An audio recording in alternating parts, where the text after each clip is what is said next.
네. 현 의원님은 뭐 도의원 뭐 둘째치고 하네. 사회보장 특별위원회 위원장 여기 뭐 계시잖아요. 그거 도의원님 둘째치는 게 아니라 도의원이기 때문에 할 수 있는 자리입니다. 도의에 사라니까 네네네. 괜히 말 이상을 지금까지 계속 다뤘던 게 간병인 문제. 네. 12월 달에 나온다고 했는데 그 결과를 좀 말씀해 주시죠. 그 간병인 문제가 음. 조금 문제가 많아요. 제주 최초 간병 서비스 실태 조사가 실태 조사를 이제 18 제주 개최했잖아요. 제가 제주 최초인 줄 알았는데 전국 최초더라고요. 전국 최초. 왜냐하면 그거 진짜 말씀해 주셔야죠. 간병인에 대한 실태 조사를 음. 한 곳이 없더라고요. 의미가 크네요, 이건. 되게 의미가 커서 저희가 원래는 좀 더 빠른 시기 안에 용역 결과를 정리해 보려고 했는데 처음이다 보니까 저희 나름대로 부담감도 있고 이걸 좀 잘 정리를 해놔야 향후에 도의회 제주도를 떠나서 다른 지자체 또는 뭐 중앙정부에서도 활용할 수 있을 정도 있을지 않을지 모르겠지만 혹시라도 참고 자료로도 사용될 수 있기 때문에 좀 더 검토 중에 있습니다. 잘 되고 있고요. 보도 자료 내가 본 건 제주 최초로 돼 있는데 이거 고쳐야 되네. 전국 최초더라고요. 전국 최초. 저는 그렇게 보고를 받았고요. 네. 다들 이제는 좀 많은 분들이 알고 계시는데 도민사회에서 저 역시 충격이었던 게 간병인이라는 직업 분류가 없습니다. 간병인은 직업군에 안 들어가요. 그러면 뭐 간호조무사 이런 뭐 예를 분류까지 들어서 되는데 간호조무사들한지 노임장려요양법에 따른 요양보호사는 이게 법적인 제도권 안에 들어있는 직업이거든요. 그거에 따른 지원 서비스가 가능하고요. 근데 간병이라는 단어에 대해서는 법적 근거는 있습니다. 다만 간병을 할 수 있는 사람은 그 간병인 또는 간병사잖아요. 이분들에 대한 이 법적인 제도라든지 정의가 전혀 안 내려진 상황인 거예요. 그러면 금액 같은 경우도 마음대로 정해버릴 수 있겠네요, 그러면?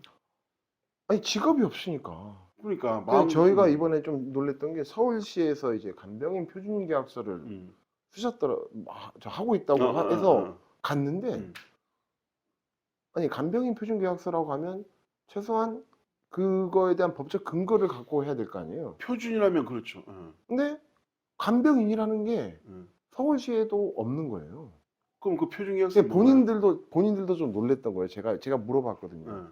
아니 간병인의 정의가 없는데 이 제도 이 간병인이라는 직업군을 만들고 나서 또는 간병인이라는 용어에 대해서 정의가 된 이후에 표준계약서를 해야 되는 게 아닌가라는 질문을 드렸더니 같이 고민해 보자라는 답을 혹시 드렸죠, 제가. 뭐 간병인이 어디 소속되긴 하는데 간병인 협회란 게 있나요? 뭐 간병인 협회도 있고요. 있어요? 그리고 정적으로? 아니요, 정부적으로 없어요. 정부적으로 없고.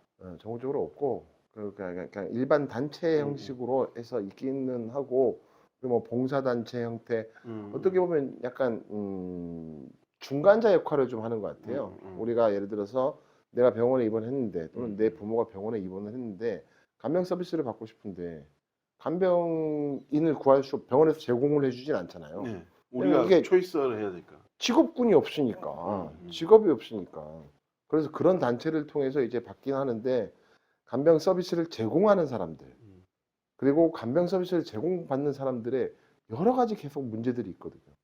그 실태조사에서 제가 좀 의미 있게 받아들인 게 뭐냐면 서비스 제공자, 서비스 이용자 두 분 다 하루빨리 시급하게 마련돼야 될 제도에 대해서 뭘 이야기하냐면 이 갈등들이 있거든요. 그렇죠. 이 갈등을 좀 해소시킬 수 있는 뭔가 기구의 설치를 되게 필요로 하더라고요. 여러 문제가 있는 것 같아요. 예를 들어서 간병인 입장에서는 똑같은 비용을 받는데 조금 더 편한 환자를 보고 싶은 사람도 있을 거 아니에요. 근데 이게 공식적인 절차로 들어온 게 아니고 약간 비정상적인 절차로 이제 계약이 되다 보니까 첫날 갔는데 너무 힘든 환자면 다음 날부터 안 나가 버리는 거예요. 돈 더 달라고 하더라고요. 제 경험상. 그런 경우도 있고요. 또 한편으로 간병인 분들에 대해서 걱정은 뭐냐면 이분들이 병원의 직원이 아니잖아요. 그리고 뭐 어떤 절차에 의해서 계약이 돼서인지 모르겠는데 병원식 제공을 받지 못해요. 병원식 제공을 받지 못하다 보니까 또 24시간 근무거든요, 이분들이.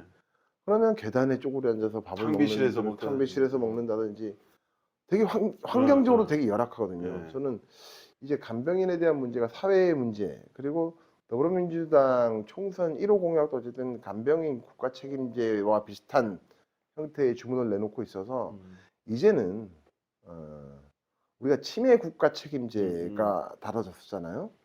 간병 문제도, 간병인에 대한 문제도 이제는 국가가 좀 나서서 좀 해야 되지 않나. 개인에게 맡기기에는 너무 부담이 커요. 뭐 그때 문재인 정부 때 청와대 네네네. 계셨겠지만은 그때 치매 환자, 네네. 치매 완전 예, 치매 치매 국가 환자에 대한 책임제. 국가 예, 책임, 예. 그거 굉장히 뭐 아니 보수든 진보든 네. 가리지 않고 다 좋아했거든요. 네, 여러 가지 문제점도 예, 예, 예, 하면서 뭐, 이제 시행착오는 있긴 했지만 저는 간병도 이제 그렇게 가야 된다고 봅니다. 예.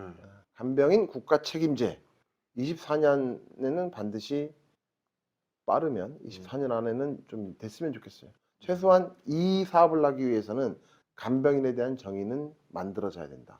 법적, 제도적. 제주도에서 이걸 해갖고 어쨌든 이게 제도가 어쩌면 초기에 어떤 근간을 마련하는 계기가 되겠네요. 그렇게 돼버린 거예요. 예. 저도 1년 동안 지금 준비를 하고 있고 저희 이 관련돼서 이제 저희 직원분들도 워낙 고생을 하고 계신데 처음이라는 게 힘들 수는 있지만 네. 시간이 지나면 또 보람으로 가져올 수 그렇죠. 있게 저와 이제 저희 직원분들 연구위원님들 세계적 사례는 어떤가요? 간병인이 있나요? 세계적은? 있는 데가 있고요. 없는 데도 있어요. 그러니까 그 나라는 표준계약서 있나요? 이 간병인? 표준계약서에 직업군으로 분류해서 아예 국가가 어느 정도 지원을 아, 해주는 경우가 있어요. 그 것 좀 참조하면서 해야죠. 어. 근데 우리가 이제 그 상위법 나라가 어디입니까? 일본입니까? 일본도 좀 일본은 개호 서비스의 스위스? 개호 서비스라는 어. 제도가 있어서 그런 것도 있고 제가 지금 당장 물어보셔서 아, 예. 근데 몇 개 국가가 있습니다. 이건 어쨌든 뭐 다음에 다루고 그러면 2024년도 향후 계획은 말씀해 주시죠. 24년도 어쨌든 저희가 지금 만들어져 있는 세션의 완결이 저희의 목표예요. 아까 말씀드렸던 네 가지에 대한 부분. 어린이집 입학지원금은 이미 이제 해결이 돼버려서 그걸 빼더라도 고령 장애인에 대한 문제, 그리고 간병인에 대한 문제, 특수학과 설립에 대한 문제는 해결될 때까지 달려가야죠.